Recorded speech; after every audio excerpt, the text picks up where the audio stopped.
श्री कृष्णाय नमः। श्री गोपीजनवल्लभाय नमः। श्रीमदाचार्य चरण कमलेभ्यो नमः। श्री गुसाई जी परम दयालवे नमः। श्री यमुना चतुर्भ्यां नमः। श्री गुरुवे नमः। श्री गुरुचरण कमलेभ्यो नमः। जय श्री कृष्ण। अब श्री गुसाई जी की सेवकिनी एक स्त्री शत्राणी पूरव में रहती, तिनकी वार्ता को भाव कहत हैं। भाव प्रकाश, ये राजस भक्त हैं। लीला में इनको नाम अंगना है। ये श्री यशोदा जी की सखी है। श्री ठाकुर जी पे इनको वात्सल्य भाव बहुत है। ताते श्री यशोदा जी इन पर सदा प्रसन्न रहती हैं। ये रस प्रकाशिकाते प्रकटी है, ताते इनके भाव रूप है। ये काशी ते उरे कोष 5 पर एक गांव है, तहाँ एक क्षत्रिय के जन्मी। सो बरस 8 की भई, तब इनको ब्याह जाति के एक लड़िका सो भयो।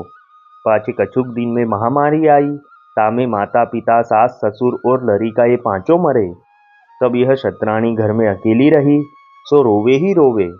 कछु खावे पीवे नाही। सो वाके घर के पास एक वैष्णव रहे। वासो या शतरानी को दुख देखियो न गयो।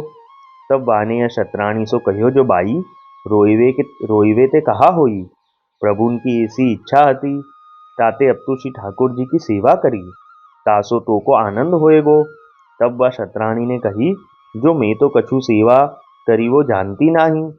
तब वह शतरानी सो वह वैष्णव ने कह्यो, जो तू अडेल जाई श्री गुसाई जी की सेवक होऊ। श्री गुसाई जी ताको सेवा को सब प्रकार समझाई के कहेंगे।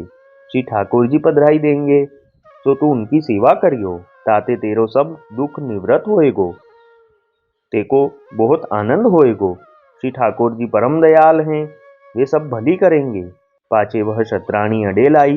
पाछे श्री गुसाई जी सो विनती करी, सेवकीनी भई।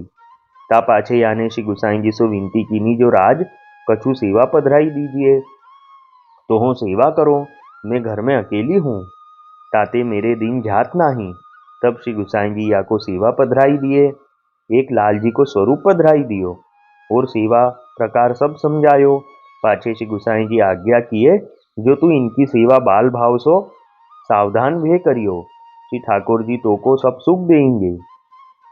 पाछे वह शतरानी श्री ठाकुर जी को पधराए अडेलते अपने देश को आई। सो वह शतरानी बड़ी भगवदीय भई। अब वार्ता का संक्षिप्त सारांश हिंदी में। अब श्री गुसाई जी की सेवकनी एक स्त्री शतरानी पूरव में रहती, ये राजस भक्त हैं। लीला में इनका नाम अंगना है।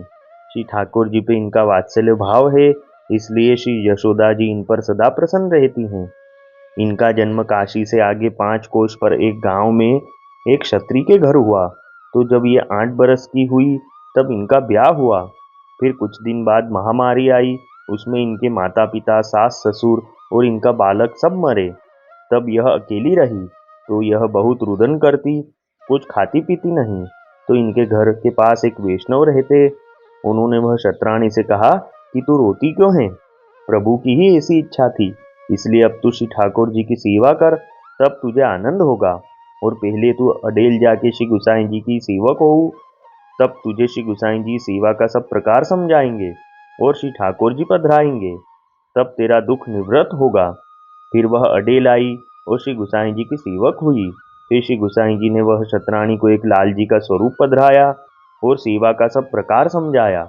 और श्री गुसाई जी ने आज्ञा करी कि तू इनकी सेवा बाल भाव से करना और सावधान रहकर करना, श्री ठाकुर जी तुझे सब सुख देंगे।